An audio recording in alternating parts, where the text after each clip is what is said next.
The movie starts by showing a girl, named Lynn. She is a top secondary school student and she has been living with her father all this time. One day, her father enrolls her to a new prestigious school, but she does not want to study there because the enrollment fee and the other expenses will cost them a lot of money. Because Lynn is valuable to the school for being so smart, the principal gives her a scholarship so that she can study there. While taking photos for her ID, she meets with Grace, a good-natured but academically challenged girl. They have become good friends since then. Unlike Lynn, she is not very smart but she is quite good in other things, like her acting skills during extracurricular in her school. In the library, she tells Lynn that the school has made a new rule. In order to pass the grade, the general average must be around 3.2. As a result, Grace tells her that she surely fails the test. Knowing that Lynn is a genius girl, she asks her to help her in the test. On the exam day, Lynn finds out that the exam is exactly the same as the questions the teacher leaked in the private tutoring sessions. She also looks at Grace, realizing that she cannot answer the questions properly. She decides to help her by writing the correct answers on an eraser, then passing it to Grace using her shoes.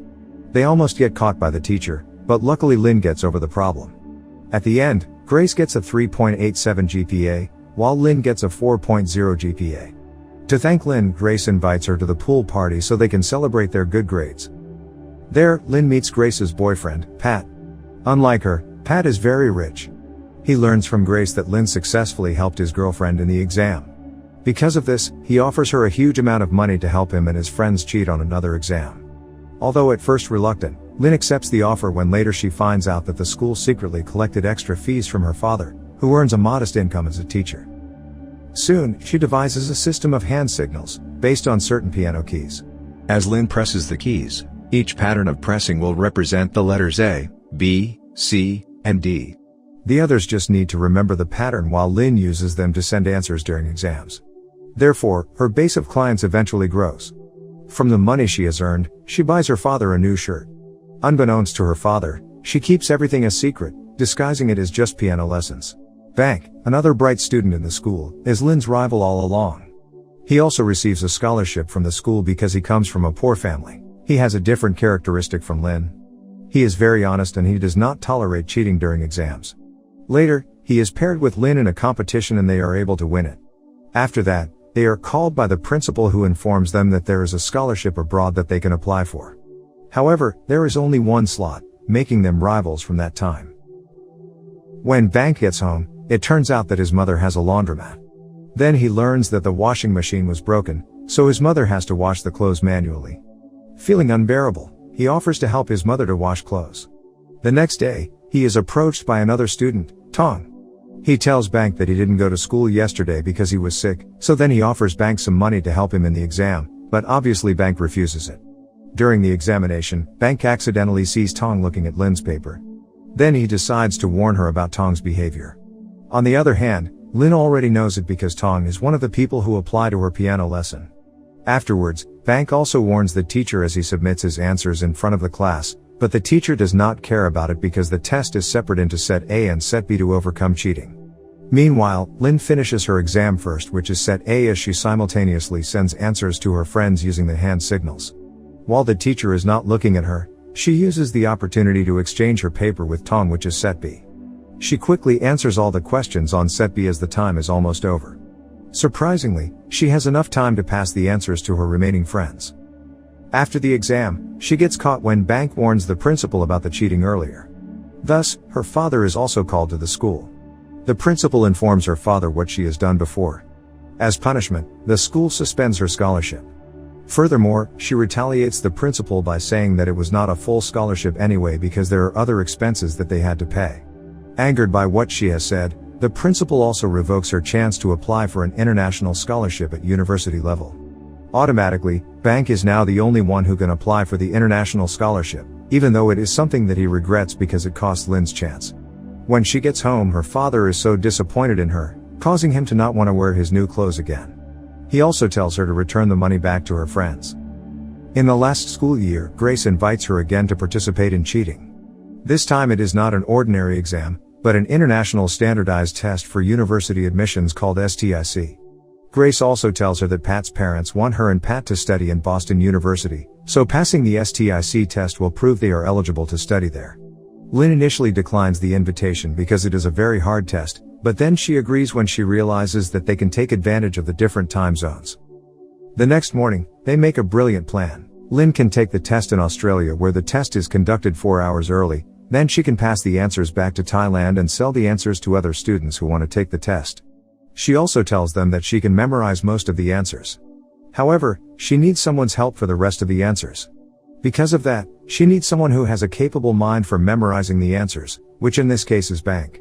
Besides that, she already knows that Bank will refuse the invitation due to his hatred of cheating. The night before Bank takes his scholarship exam, he is attacked by thugs in the street and he is thrown in a landfill the next morning, which causes him to not take his exam. Knowing about this, Lynn comes to Bank's place and offers him the job. He initially refuses her offer, but then he agrees for the money he desperately needs. That night, they make preparations for the final operation. The plan is that both Lynn and Bank will fly to Australia in order to get a head start on the exams. During break time, they will go to the bathroom where they hide their cell phone to deliver the answers back to Grace and Pat. Meanwhile in Thailand, Pat and Grace will print out the answers in barcode printed on pencils. Then the pencils will be distributed to their clients, which in this case are STIC test participants. Nevertheless, on the eve of their flight, Pat slips out that he's the one who ordered the thugs to beat up Bank, in order to force him to join their scheme. Feeling enraged, Bank immediately attacks Pat. Pat then attempts to apologize, but Bank decides to leave in rage. Lynn, who is also shocked at the revelation, begins reconsidering her actions and chases Bank. However, he returns to confront Lynn and tells her to finish what she started. Consequently, they continue their plan. Later, they finally arrive at Sydney to take the test. In the first sections, both of them finish their test before the break, leaving them with more time to memorize their answers. But during break time, Bank suddenly tells Pat and Grace to raise his share in order to send his answers for them. Pat is reluctant at first, but Grace persuades him to fulfill his wish. He then delivers half of the money and promises that he will give the rest after Bank sends the answers. Back to Lynn and Bank, they successfully finish their second sections, but there are problems during their second break. The inspecting officer has caught Bank's oddity for staying too long in the bathroom during the break time. On the other hand, Lynn ends up late to send her answers because there is a queue inside the women's bathroom. Therefore, Bank is caught red-handed by the officer, while Lynn manages to escape, carrying her phone and hiding it on her boots, and she eventually hides it inside a water dispenser. She then continues her final section without Bank and she has to memorize all the answers by herself. Because she is running out of time, she makes herself vomit by using a pencil and then tells the officer that she is sick. She leaves early as she memorizes the answers completely. Meanwhile, the officer who caught Bank also tries to pursue her in order to know that they are connected. While being chased, she is sending the answers on her cell phone. She also almost fails to send the last set of the answers when someone bumps into her, but fortunately she is able to do so. Afterwards, the officer finally catches her, asking her to come with him for questioning. During the interrogation, Bank motions her to leave him by denying that he doesn't know her. Returning to Thailand, Lynn is happily greeted by Pat and Grace and also finds out that their scheme was a great success, but she turns on them and rejects her share of the money due to her bad experience in Sydney. They still celebrate along with the other participants who had passed the STIC test. They also tell Lynn that Bank already took his share beforehand, but then she leaves the group chat. Sometime later, she is invited by Bank to come to his place. It seems like he has invested his share in revamping his mother's laundry business. After that, Bank informs her to start another scheme. He also assures her that this time it will be much safer and a wider client base. When she turns him down, Bank threatens her to expose the whole affair, that she was another mastermind behind the last scheme. Lynn then tells him again that she has made her choice, deciding to come clean. Later, she tearfully confesses to her father, who comforts her and helps her redeem herself by submitting a formal confession to the STIC organization.